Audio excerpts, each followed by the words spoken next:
What's up everybody? I'm back with a new video, and this time I specifically want to talk about audio. Before we get into the video, I'm a little bit under the weather, so my voice will sound a little bit different. So in today's video, I want to specifically talk about the Zoom H5 Studio. So what many people don't know about me is I've always been an audio person. With that being said, I've always been into cameras, but I was heavy into music at one point in time as well. So I've always been about good quality audio and just having quality in general. With that being said, one of the first things I want to touch on is why I picked up this Zoom recorder. So a lot of people don't prefer the handy recorders as it relates to making short films and doing content. But for me personally, I found that these recorders are actually a lot more convenient. So the reason I picked this up is because I actually gave my brother my Zoom H6. The Zoom H6 is what I had been using on my previous 3 short films. Now what I used before the Zoom H6 was actually the Zoom H4n Pro. With that being said, I'm pretty familiar with Zoom recorders, and overall they have done a great job. What I really liked about the Zoom H6 is that it had 4 XLR ports. So you could actually use it for a podcast and different things like that. But what I realized was, as I know now, and as many people know, a lot of portable recorders don't always have the power to really get the best out of the mics. So what I use when I'm at home specifically is actually a Rodecaster Pro 2, which you can see right there next to the Shure SM7B. With that being said, as I said, I pretty much have always been into music. So with that being said, I run my speakers into that Rodecaster and actually use that as an audio interface. Aside from that, what I've been using for audio, as you can see, the DJI Mic 2. Now, the reason this is so important is because this is the first basically recorder that kind of exposed me to 32-bit float. At first, I had never really heard of it, so it was very interesting. In using the DJI Mic 2, what I realized in using the Mic 2 is if you use it as an external recorder opposed to plugging it directly into the camera, you actually get better audio. Now that doesn't necessarily mean that the audio is better because it's 32-bit float, but it's probably better just because the camera preamps are actually not as good as the ones built into the recorder. I say that to say, when I got the DJI Mic 2, I was like, damn, the 32-bit float, that's what I thought at first. So I was like, I need to find a different recorder, and that's when I decided to give my brother the Zoom H6. Pretty much my logic was, okay, if I can use 32-bit float on the film, and as I've said a million times, I'm an independent filmmaker, true independent filmmaker. Small cast, small crew, we do everything in-house. So I figured that 32-bit float could actually be more beneficial because it would be easier and less things to worry about. With that being said, I actually had picked up the Tascam FV2. What I really liked about this recorder instantly off the bat is the fact that it had 32-bit float.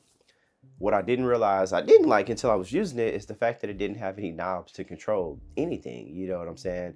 And that's when I realized, oh, okay, if it's 32-bit float, it's not going to have the 16 or 24-bit, which means you can't control it. And you might ask yourself, why do you want to control audio? So in some cases, 32-bit float isn't exactly needed. And that's something I had to learn after I actually purchased this device. With that being said, I do like the idea of having 32-bit float, but I also like the idea of being able to go between 16 and 24 when you don't want to use 32-bit float. And I also like the fact that you have knobs to control things. So first thing I want to do is kind of show y'all, let me show you what it looks like up close. Now this one is fresh out the box. I have not pulled it out of the plastic. Well, I have not took the plastic off the screen is what I should say. But as you can see, it looks pretty much just like the other Zoom recorders. The microphones are a lot bigger on this model. That's one of the biggest things that they promote on this particular model, how big the microphones are, and the fact that they're actually more sensitive. As you can see at the top, there's the option to go from 16 to 24 to 32-bit float. And the bottom looks pretty similar to regular Zoom recorders. And you have 2 XLR ports on the bottom. There's also a line out, as well as a headphone jack. This particular model also has a speaker right here. Now the speaker isn't great, but I mean, it's cool to have one. And of course, it's USB-C, and here's your menu control. Let me just do a quick scroll to show you how to go through the menu. Now, one of the weak points of Zoom, period, is definitely going to be the menu system. It's just outdated and old school, but I mean, it gets the job done. It's super simple. If this was touchscreen, it would definitely be better, but hey, it is what it is. So I just want to touch on a couple things I like off bat. For sure, I do like the fact that they went ahead and included the F-series preamps in this one. So you do get a lower noise channel floor. What that means is just when you're plugging up your mic, it'll be a little bit less dead silence than it will be on other mics. Some would say that, this can save you time in editing, but honestly, With most microphones, you'll probably clean them up a little bit anyway, so it's not too much of a big deal, but it is a nice to have. The other thing I really like about this is the fact that it is 32-bit float and you can do 16 or 24. This way you have versatility and you can just pretty much use either or as you decide. So one of the things I dislike right out the gate about this is the fact that it only has 2 XLR ports. I'm pretty sure they'll probably end up making an H6 Studio maybe in the next 12 months, and that's probably going to be the one that has the built-in 4 ports. Now you can also just get an attachment that goes to the top, so there is a fix for that. I mean with products like the Tascam X8 already including 4 and a touchscreen, it's definitely something to consider. So now I want to get straight into it. The only thing that matters with a device like this is the audio quality. And that's something I had really been interested in with this device because I had really been juggling. Do I want to go to Tascam X8 or do I want to get this device?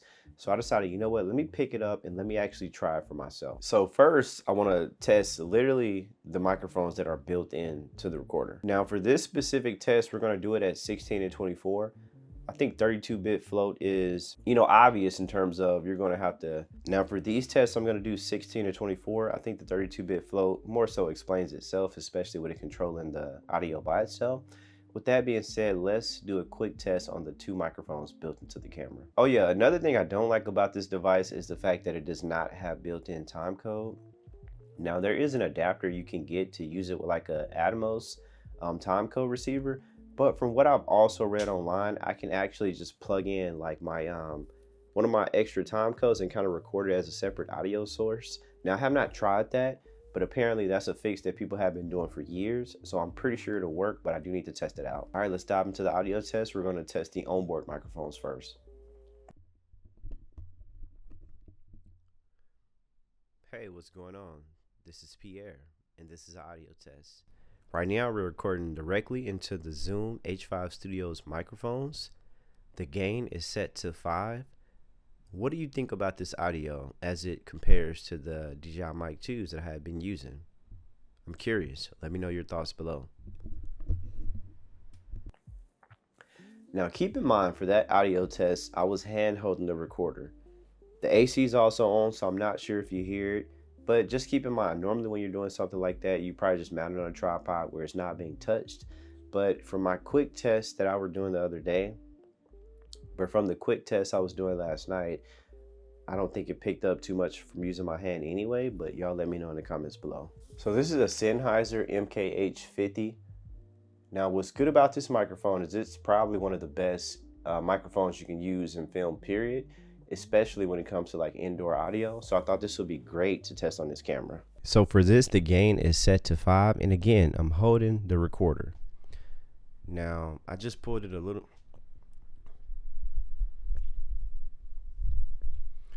So for this, I'm going to actually set the gain to 5. And as you can see, I'm holding the recorder in my left hand. And I'm holding the mic directly in front of me on my right hand. Now, keep in mind, if you were doing a project, the mic will probably be more so right here. But for the purpose of this test, I will just put it right in front of me. With that being said, how does this Sennheiser mic sound on the Zoom H5 Studio? What do you think about this audio? How much wood could a woodchuck cut if a woodchuck could cut wood? That came from Big Daddy. But yes, this is one of the microphones I'm going to probably the main microphone I'm going to use on my short film, to be honest. So I thought it was very important to test this one. Not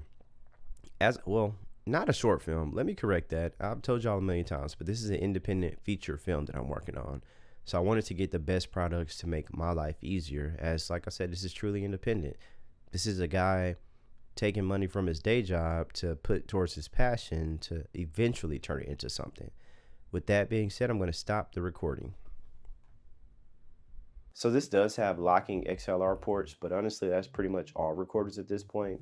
What did y'all think about that audio? So for my next audio test, I'm actually going to use the Rode NTG5. With that being said, this is one of the other microphones I own. Now this is more of a traditional shotgun microphone, and I'll probably mainly use the Sennheiser on my upcoming film, but I may use the Rode as well. So I thought it would be important to test this one out.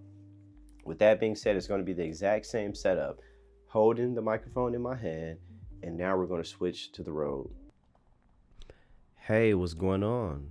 This is Pierre. This is a YouTube video. This is a test of the preamps and the overall quality of the Zoom H5 Studio. With that being said, right now I have the Rode NTG5 plugged directly into the Zoom. Hopefully this sounds good. What do y'all think?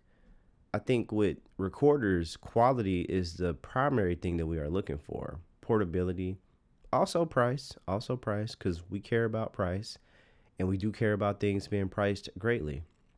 Some people don't, but I do. With that being said, how do y'all think this would sound on my independent film? Do you think it's something that could get the job done? I personally do. But being that you all are listening, I want to know, what do you think? Again, this is the Rode NTG5 on the Zoom H5 Studio. Sorry about that. Like I said earlier, I'm a little under the weather. But yes, this is the Rode NTG5 on the Zoom H5 Studio, and the gain is set to 5. I'm going to switch back to my regular mics now. So as you all can see, that's how different microphones sound. I went over the built-in mics, the Sennheiser, and the Rode NTG5. But wait a minute. As you can see, I have another mic right there. So we're going to test this with the mighty, the famous, the one that Michael Jackson used, the Shure SM7B. Now this mic I normally, like I said, use only with the Rodecaster Pro 2, but for this video, why not use it? Let's see how it handles one of these mics. Now those mics are notorious for needing a lot of gain, or a lot of power, I should say, to even be heard, but let's test them out. As you can see, for this stage of the video, I placed the Shure microphone directly in front of me. I actually went ahead and raised the gain to 6 instead of 5. I probably could push it higher, but for the sake of this video, we'll just keep it at 6. And this is what the Shure SM7B sounds like recorded directly into the Zoom H5 Studio. So this is with no post-production, no nothing. What do y'all think? This microphone is notorious for needing a lot of power. It's notorious for not working well with handheld recorders unless you're losing something like a cloud or whatever that thing is called that people like to use. With that being said, this is a test on the Shure SM7B. Let's see. Can I kick a little freestyle? Nah, I don't got one.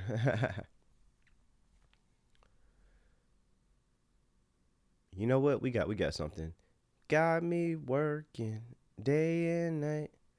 I'll be working. Gotta be working day and night. That's Michael Jackson, working day and night. But how do y'all think this microphone sounds on the Zoom H5 Studio? I saw one video on YouTube where a guy plugged in a Shure, and I liked what I heard. When I heard it, I said, you know what? I might need to get that. So what do you all think? Does it sound good with this microphone? And one of the other reasons I really wanted to test it with this microphone, this is one of the most popular podcasting microphones. So I thought it would be great to test it out. So now I just want to share my last thoughts. Overall, from doing my tests, I really like what I've been able to get from the Zoom H5 Studio. I have not decided if I'm going to keep it. Part of me still wants to test out the Tascam X8 to see if there's that much of a difference. One of the things I do like about the Tascam X8 is the fact that it has more XLR ports and the touchscreen. And I just like the design. But I really like the Zoom H5 Studio. I just want to compare it and figure out if it's truly a value over the Tascam X8. One of the reasons I ordered this first is the fact that it's newer. The preamps are better, and it should be a better mic, but I do want to remind people, when you're producing content, films or whatever, right, you're going to do post-production. With that being said, we're going to end up editing anyway, so that's kind of been in the back of my mind. Hey, I'm going to edit my audio anyway. I'm likely going to use a little bit of noise reduction. I'm likely going to clean it up to enhance it. So would I rather have a recorder that has more XLR ports? Now, also keep in mind, you can pay like extra $100 and get 2 additional XLR ports here, which is also an option. So it kind of just depends. But overall, I will say I like it. I think the quality sounds pretty good from what I got from it compared to the old Zoom I had, my H6 and my Zoom H4n Pro. I think it's definitely an improvement, but to be honest, those recorders were actually pretty good too. I think we're in an age of technology where it's more about what do you need plus what do you want. A lot of these recorders can get the job done. and this is no different. Overall, I think people would like the Zoom H5 Studio, and it's definitely something to consider. Now, I do consider myself a bit of an audiophile, but there are people who are far more advanced in audio than I am. So I want to know from everybody listening, and hopefully you had your headphones on, what sounded the best? Do you like the Zoom H5 Studio, or do you think it's not worth it compared to some of the other recorders on the market? With that being said, if I decide to keep this, I mean, I'm pretty sure I would like it. I'm pretty sure I would like either recorder, but I definitely wanted to test this one first because, like I said, on my last film, we used the Zoom H6, so I'm familiar with the Zoom products. But I am interested in testing the Tascam X8, as it seems to be the only thing that's really comparable in the price range, size, flexibility. So I definitely want to test that out, but this is great. And also, if you want me to do a video on that Tascam FV2, just let me know. The 32-bit float recorder is pretty nice. I really underestimated that purchase, and I don't know why I thought that you'd probably be able to go from 16/24 to 32-bit.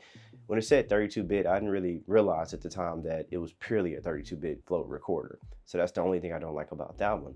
But with that being said, hopefully you sat through this long video. I hope y'all are having a great day. We're almost at 1,000 subscribers. Not quite there yet, but almost at 1,000. And this is like my probably 6th YouTube channel. So tell everybody to subscribe. You subscribe, and I look forward to hearing from y'all. Peace.